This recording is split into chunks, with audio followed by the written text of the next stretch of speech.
ज्योति बिंदु परमात्मा से है मेरी आत्मा, अब चल कर ले मिलन। ओम शांति। 3 अप्रैल 2026। बाबा के महावाक्य। मीठे बच्चे, बाप समान रहमदिल बन अनेकों को रास्ता बताओ। जो बच्चे दिन रात सर्विस में लगे रहते हैं वही बहादुर हैं। मीठे बच्चे, बाप समान रहमदिल बन अनेकों को रास्ता बताओ। जो बच्चे दिन रात सर्विस में लगे रहते हैं वही बहादुर हैं। प्रश्न: ऊंची तकदीर का मुख्य आधार किस बात पर है? उत्तर: याद की यात्रा पर।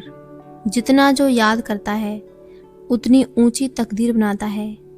शरीर निर्वाह अर्थ कर्म करते बाप और वर्षे को याद करते रहो तो तकदीर ऊंची बनती जाएगी। गीत: तकदीर जगाकर आई हूँ। ओम शांति। बच्चे जब पैदा होते हैं तो अपने साथ कर्मों अनुसार तकदीर ले आते हैं। कोई साहूकार पास, कोई गरीब के पास जन्म लेते हैं। बाप भी समझते हैं कि वारिस आया है। जैसे जैसे दान पुण्य किया है उस अनुसार जन्म मिलता है। अब तुम मीठे मीठे सिकी लदे बच्चों को कल्प बाद फिर से बाप ने आकर समझाया है। बच्चे भी जानते हैं कि हम अपनी तकदीर ले आए हैं। स्वर्ग की बादशाही की तकदीर ले आए हैं। जिन्होंने अच्छी तरह से जाना है और बाप को याद कर रहे हैं। याद के साथ तकदीर का कनेक्शन है। जन्म लिया है तो बाप की याद भी होनी चाहिए। जितना याद करेंगे उतनी तकदीर ऊंची रहेगी। कितनी सहज बात है। सेकंड में जीवन मुक्ति मिल जाती है। तुम आए हो सुखधाम की तकदीर प्राप्त करने। अभी हर एक पुरुषार्थ कर रहे हैं। हर एक अपने को देख रहे हैं कि हम कैसे पुरुषार्थ कर रहे हैं। जैसे मम्मा बाबा और सर्विसेबल बच्चे पुरुषार्थ करते हैं उनको फॉलो करना चाहिए। सबको बाप का परिचय देना चाहिए। बाप का परिचय दिया तो रचना के आदि मध्य अंत का भी आ जाएगा।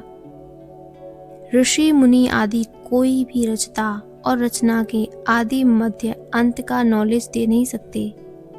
अभी तुम्हारी बुद्धि में सारा चक्र स्मृति में रहता है। दुनिया में कोई भी बाप और वर्षे को नहीं जानते। तुम बच्चे अब बाप को और अपनी तकदीर को जानते हो। अब बाप को याद करना है। शरीर निर्वाह अर्थ कर्म भी करना है। घर बार भी संभालना है। कोई निर्बंधन है तो वह अच्छी सर्विस कर सकते हैं। बाल बच्चे कोई नहीं तो उनको सर्विस करने का अच्छा चांस है। स्त्री को पति व बच्चों का बंधन होता है। अगर बच्चे नहीं हैं तो बंधन मुक्त ठहरे ना। वह जैसे वानप्रस्थी हो गए। फिर मुक्ति धाम में जाने के लिए संग चाहिए। भक्ति मार्ग में तो संग मिलता है साधुओं आदि का, निवृत्ति मार्ग वालों का। वह निवृत्ति मार्ग वाले प्रवृत्ति मार्ग का वर्षा दिला न सके। तुम बच्चे ही दिला सकते हो। तुमको बाप ने रास्ता बताया है। भारत की हिस्ट्री ज्योग्राफी 84 जन्मों की बैठ समझाओ। भारतवासी ही 84 जन्म लेते हैं। एक की बात नहीं है। सूर्यवंशी सो फिर चंद्रवंशी फिर वैश्यवंशी घराने में आते हैं। नंबर वार तो होते हैं ना। भारत का पहला नंबर प्रिंस है श्री कृष्ण, जिसको झूले में झुलाते हैं। दूसरे नंबर को झुलाते ही नहीं क्योंकि कला कम हो गई।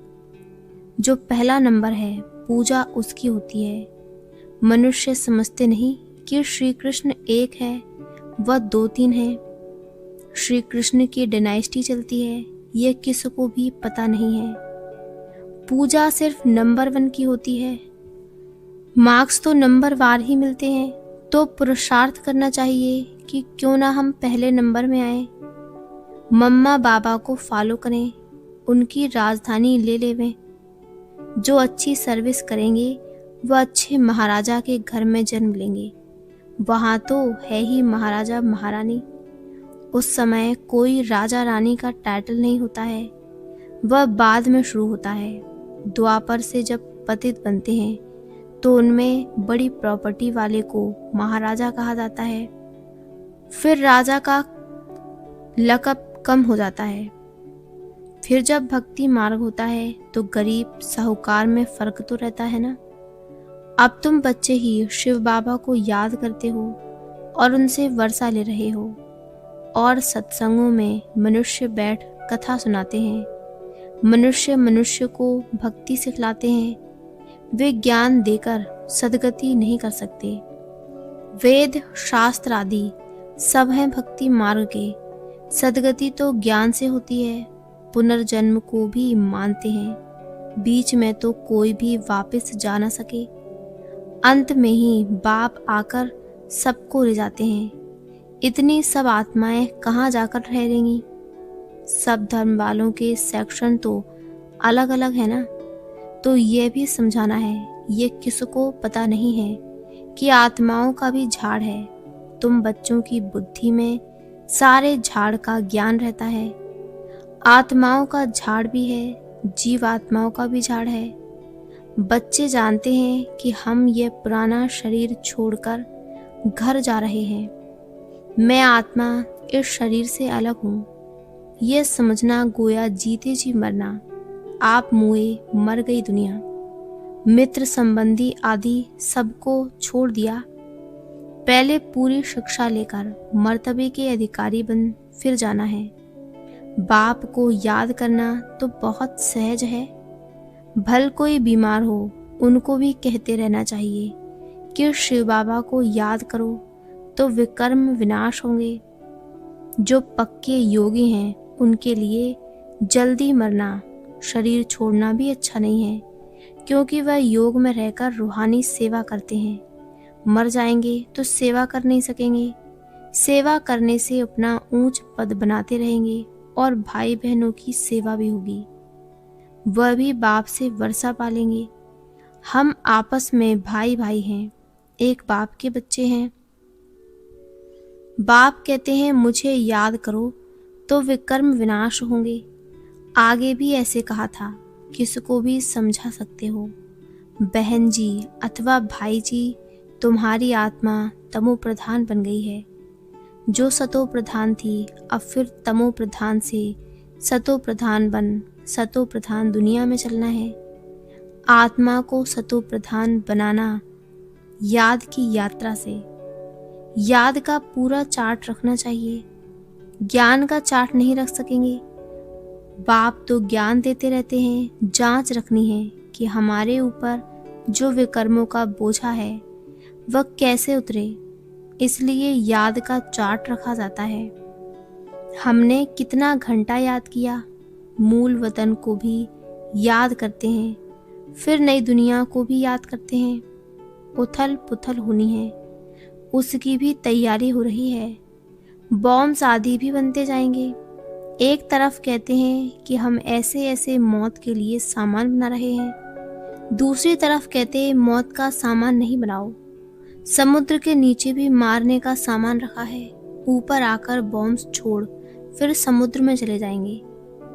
ऐसी ऐसी चीजें बनाते रहते हैं। ये अपने ही विनाश के लिए कर रहे हैं। मौत सामने खड़ा है, इतने बड़े बड़े महल बना रहे हैं। तुम जानते हो ये सब मिट्टी में मिल जाएंगे। किनकी दबी रही धूल में लड़ाई जरूर होगी। कोशिश कर, पॉकेट सबके खाली करेंगे। चोर भी कितने घुस पड़ते हैं, लड़ाई पर कितना खर्चा करते हैं। ये सब मिट्टी में मिल जाना है। मकान आदि सब गिरेंगे। बॉम्ब्स आदि गिरने से सृष्टि के 3 भाग खलास हो जाते हैं, बाकी 1 भाग बच जाता है। भारत एक हिस्से में है ना, बाकी तो सब बाद में आए हुए हैं। अभी भारत खंड का ही भाग बचेगा। मौत तो सबका होना ही है, तो क्यों ना हम बाप से पूरा वर्षा ले लेवें। इसलिए बाप कहते हैं लौकिक संबंधियों से भी तोड़ निभाना है। बाकी बंधन नहीं है तो बाबा राय देंगे कि क्यों नहीं सर्विस पर लग जाते हो। स्वतंत्र हैं तो बहुतों का भला कर सकते हैं। अच्छा कहाँ बाहर न जाएं तो अपने मित्र संबंधियों पर ही रहम करना चाहिए। आगे कहते थे ना कि बाबा रहम करो। अब तो तुमको रास्ता मिला है तो औरों पर भी रहम करना चाहिए, जैसे बाप रहम करता है। बाप कहते हैं मुझे याद करो तो विकर्म विनाश होंगे। सन्यासी लोग तो हठ योग आदि की कितनी मेहनत करते हैं। यहाँ तो ये कुछ नहीं है, सिर्फ याद करो तो पाप भस्म हो जाएंगे। इसमें कोई तकलीफ नहीं, सिर्फ याद के यात्रा की बात है। उठो बैठो कर्मेंद्रियों से भल कर्म भी करो, सिर्फ बुद्धि का योग बाप से लगाओ। सच्चा सच्चा आशिक बनना है उस माशूक का। खुद कहते हैं कि हे आशिकों, हे बच्चों, भक्ति मार्ग में तो बहुत याद किया, लेकिन अब मुझ माशूक को याद करो तो तुम्हारे पाप भस्म होंगे। मैं गारंटी करता हूँ, कोई कोई बात शास्त्रों में आ गई है। भगवान द्वारा गीता सुनने से तुम जीवन मुक्ति पाते हो, मनुष्य द्वारा गीता सुनने से जीवन बंध में आ गए हो, सीढ़ी उतरते आए हो। हर एक बात में विचार सागर मंथन करना है, अपनी बुद्धि चलानी है। ये बुद्धि की यात्रा है जिससे विकर्म विनाश होंगे। वेद शास्त्र यज्ञ तप आदि करने से पाप नाश नहीं होंगे, नीचे ही गिरते आए। अभी तुमको ऊपर जाना है, सिर्फ सीढ़ी से कोई समझ नहीं सकेंगे जब तक उस पर कोई समझाए नहीं। जैसे छोटे बच्चे को चित्र दिखाकर सिखाना पड़ता है। ये हाथी है, जब हाथी देखेंगे तो चित्र भी याद आएगा, जैसे तुम्हारी बुद्धि में आ गया है। चित्र में हमेशा छोटी चीज दिखाई जाती है। तुम जानते हो कि वैकुंठ तो बड़ा होगा ना, बड़ी राजधानी होगी, वहाँ हीरे जवाहरातों के महल होते हैं। वह फिर प्राय लोप हो जाते हैं, सब चीजें गायब हो जाती हैं। नहीं तो ये भारत गरीब कैसे बना? साहूकार से गरीब, गरीब से साहूकार बना है। ये ड्रामा बना बनाया है, इसलिए सीढ़ी पर समझाया जाता है। नए नए आते हैं, उनको समझाने से प्रैक्टिस होगी, मुख खुल जाएगा। सर्विस लायक बच्चों को बनाया जाता है। कई सेंटर्स पर तो बहुत बच्चे अशांति फैलाते रहते हैं। बुद्धि योग बाहर भटकता है तो नुकसान कर देते हैं, वायुमंडल खराब कर देते हैं। नंबरवार तो है ना। फिर बाप कहेगा तुमने पढ़ा नहीं तो ये हाल अपना देखो। दिन प्रतिदिन जास्ती साक्षात्कार होते रहेंगे, पाप करने वालों की सजाएं भी मिलती रहेंगी। फिर कहेंगे नाहक हमने पाप किया। बाप को सुनाकर प्रायश्चित करने से कुछ कम हो सकता है, नहीं तो वृद्धि होती रहेगी। ऐसा होता रहता है, खुद भी महसूस करेंगे, परंतु फिर कहते क्या करें, हमारी ये आदत मिटती नहीं, इससे तो घर जाकर रहें। कोई तो अच्छी सर्विस करते हैं, कोई डिस सर्विस भी करते हैं। हमारी सेना में कौन कौन बहादुर हैं, ये बाप बैठ नाम बताते हैं। बाकी लड़ाई आदि की यहाँ बात नहीं है, यह है बेहद की बातें। अच्छे बच्चे होंगे तो बाप जरूर महिमा भी करेंगे। बच्चों को बहुत रहम दिल, कल्याणकारी बनना है, अंधों की लाठी बनना है, सबको रास्ता बताना है कि बाप को याद करो तो विकर्म विनाश होंगे। पाप आत्मा और पुण्य आत्मा कहते हैं ना, ऐसे थोड़े कि अंदर परमात्मा है, वह आत्मा कोई परमात्मा बन जाती है। ये सब रॉन्ग है। परमात्मा पर थोड़े ही पाप लगता है, उसका तो ड्रामा में पार्ट है सर्विस करने का। मनुष्य ही पाप आत्मा पुण्य आत्मा बनते हैं। जो सतो प्रधान थे वही तमो प्रधान बनते हैं। उनके तन में बाप बैठ सतो प्रधान बनाते हैं। तो उनकी मत पर चलना पड़े ना। अभी बाप ने तुम बच्चों को विशाल बुद्धि बनाया है। अभी तुम जानते हो कि राजधानी कैसे स्थापन हो रही है। बाप ही ब्रह्मा तन में आकर ब्रह्मा मुख वंशावली बच्चों को राजयोग सिखाए देवी देवता बनाते हैं। फिर पुनर्जन्म ले सीढ़ी उतरते हैं। अब फिर सब रिपीट करना है। बाप फिर ब्रह्मा द्वारा स्थापना करा रहे हैं। योग बल से तुम 5 विकारों पर जीत पाकर जगत जीत बनते हो। बाकी लड़ाई आदि की कोई बात नहीं है। अच्छा, मीठे मीठे सिकी हृदय बच्चों प्रति माता पिता बाप दादा का याद प्यार और गुड मॉर्निंग। रूहानी बाप की रूहानी बच्चों को नमस्ते। धारणा के लिए मुख्य सार। पहला, बंधन मुक्त बन बाप की सर्विस में लग जाना है, तभी ऊंची तकदीर बनेगी। रहमदिल बन अनेकों को रास्ता बताना है, अंधों की लाठी बनना है। दूसरा, इस शरीर से ममत्व निकाल जीते जी मरना है, क्योंकि अब वापस घर जाना है। बीमारी में भी एक बाप की याद रहे तो विकर्म विनाश हो जाएंगे। वरदान, कल्याण की भावना द्वारा हर आत्मा के संस्कारों को परिवर्तन करने वाले निश्चय बुद्धि भव। कल्याण के भावना द्वारा हर आत्मा के संस्कारों को परिवर्तन करने वाले निश्चय बुद्धि भव। जैसे बाप में 100% निश्चय बुद्धि हो, कोई कितना भी डगमग करने की कोशिश करे लेकिन हो नहीं सकते। ऐसे दैवी परिवार व संसारी आत्माओं द्वारा भल कोई कैसा भी पेपर ले, क्रोधीपन सामना करे व कोई इंसल्ट कर दे, गाली दे, उसमें भी डगमग हो नहीं सकते। इसमें सिर्फ हर आत्मा प्रति कल्याण की भावना हो। ये भावना उनके संस्कारों को परिवर्तन कर देगी।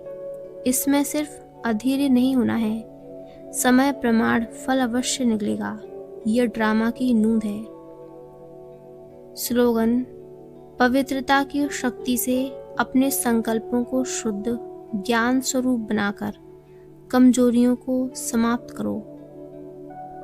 अव्यक्त इशारे, महान बनने के लिए मधुरता और नम्रता का गुण धारण करो। वाचा में सदा सत्यता और मधुरता हो तो वाणी की मार्क्स जमा होती रहेगी।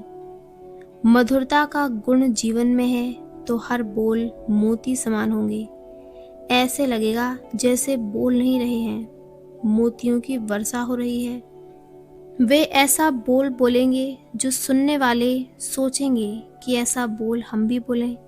सबको सुनकर सीखने की, फॉलो करने की प्रेरणा मिलेगी। ऐसे मधुर बोल का वाइब्रेशन सर्व को स्वतः ही खींचता है। अच्छा, ओम शांति, ओम शांति, ओम शांति।